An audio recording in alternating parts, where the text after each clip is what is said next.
বন্ধুরা, কেমন আছো সবাই? আশা করি সবাই খুব ভালো আছো। আর আজ দেখো আমি ঠাকুর ঘর থেকে ভিডিওটা স্টার্ট করলাম। অনেকদিন কিন্তু আমার পুজো দেখানো হয় না তোমাদের, আমার ঠাকুর ঘর দেখানো হয় না। তোমরা সবাই আমাকে অনেক কমেন্ট করেছো যে আমার পুজো দেওয়া, আমার ঠাকুর ঘর, আমার সিংহাসন তোমাদের ভীষণ পছন্দ হয়, খুব ভালো লাগে আমার পুজো দেওয়াটা। তো ভাবলাম আজকে সকাল সকাল ঠাকুর ঘর থেকে শুরু করি। তো আজ হলো রবিবার, আমার বাজার চলে এসছে। আর আমি এদিকে জামা কাপড় কেচে ধুয়ে ছাদ ভর্তি করে মেলে দিয়ে সোজা চলে এসেছি পুজো দিতে। ভাবলাম পুজো টুজো দিয়ে গিয়ে তারপরে রান্না বসে, কেননা আমার প্রত্যেক দিনই তো এতটা দেরি হয়ে যায়, আর রবিবার তো আরও দেরি হয়। অনেক অনেক বাজার আসে, মাছ মাংস সব ধোয়া পরিষ্কার করা অনেকটা টাইম লেগে যায়। তো ভাবলাম যে আগে পুজোটা দিয়ে নিই, আমার গোপাল সোনাকে, রাধা কৃষ্ণ লক্ষ্মী নারায়ণ মা কালী সবাইকে তোমাদেরকে দর্শন করিয়ে দিলাম। আর সকাল সকাল ঠাকুরঘর থেকেই ভিডিওটা স্টার্ট করলাম। তোমরা আমার সাথে দেখো, আশা করি আজকের ভিডিওটা তোমাদের খুব ভালো লাগবে। তো চলো দেখতে থাকো।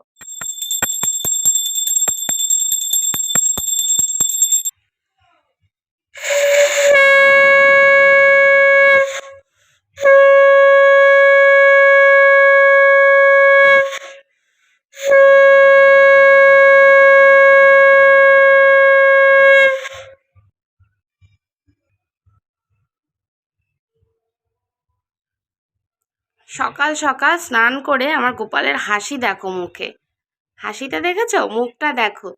আর চলো এবার নিতে যাই, গিয়ে আমার কাজকর্ম শুরু করে দিই। হে কৃষ্ণ করুণা সিন্ধু দীনবন্ধু জগৎপতে গোপেশ্বর গোপিকাকান্ত রাধাকান্ত নমস্তুতে।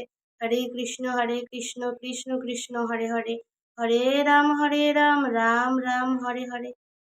জয় শ্রীকৃষ্ণ জয় শ্রীকৃষ্ণ জয় শ্রীকৃষ্ণ। ফ্রিজে অনেক সবজি আছে, সবজি আনবে না, তাও সে কি আর কথা শোনে, বাজারে গিয়ে ব্যাগ ভর্তি করে নিয়ে এসছে। কলমি শাক পেয়েছে, আমি অবশ্য বলেছিলাম কলমি শাক নিয়ে আসতে। তো কলমি শাক এনেছে, আর দেখা যাক কি এনেছে। দেখো পালং শাক, ওই যে আমার বাজারের ব্যাগে তো থাকবেই পালং শাক। তো এই যে পালং শাক চলে এসছে। আর এসেছে বাঁধাকপি। কফিটা দেখো কত দারুণ, একদম ফুটে আছে, কি দারুণ লাগছে বলো পাতার মধ্যে কফিটা। গাজর এনেছে দেখো, কেননা গাজরটা আমি একটা রেসিপি ট্রাই করব ফার্স্ট, ওই জন্য আনতে বলেছিলাম। অনেকটা গাজর এনেছে। আর যেই কাণ্ডটা দেখো করেছে, বলেছি বিনস আনতে না, দুবার করে বিনস এনেছে, বিনস খাওয়া হচ্ছে না, রয়ে গেছে অনেকটা, আবার বিনস এনেছে। আর ভেন্ডি এনেছে, অনেকে ঢ্যাঁড়সও বলো তোমরা। এটা হচ্ছে আমার আবদারে এনেছে, কি বলে এটাকে, এঁচোড়। তো এঁচোড় এনেছে, মটরশুঁটি এনেছে। আর এখানে আছে আলু পেঁয়াজ রসুন, এগুলোই। আর একটা জিনিস এনেছে ঝিঙে। তো আমার ঝিঙে আলু দিয়ে পোস্তটা খেতে না দারুণ লাগে। তো যা হোক, বাজারগুলো পরে গুছিয়ে গুছিয়ে রাখবো সব। আর এখানে দেখি মাছের বাজারে কি এসছে।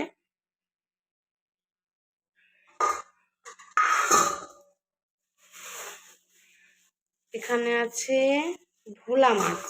ভোলা মাছটা ফোন করে শুনেছিল আমার কাছে যে ভোলা মাছ আনবো নাকি। চিংড়ি মাছ এনেছে। আর হয়তো রুই বা কাতলা তো আমার বাজারের ব্যাগে থাকবেই।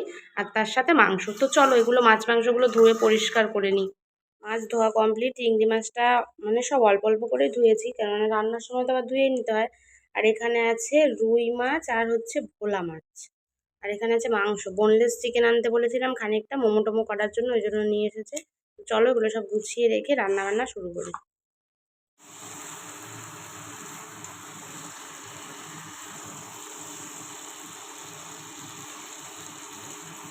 তোমরা কিন্তু রবিবার আমাকে অনেক পদে পদে রান্না করতে দেখো, কিন্তু আজকে তেমনভাবে কিছুই রান্না করব না, কারণ আজকে শরীরটা ঠিক ভালো লাগছে না। আর ওর বাবা বললো যে ঠিক আছে বেশি কিছু করতে হবে না, তো এই জন্য মাংসের একটা ঝোল করে নেবো একটু আলু দিয়ে, না পাতলা না গ্রেভি, এরকম টাইপের, যাতে ভাত দিয়ে মেখে খাওয়া যায়।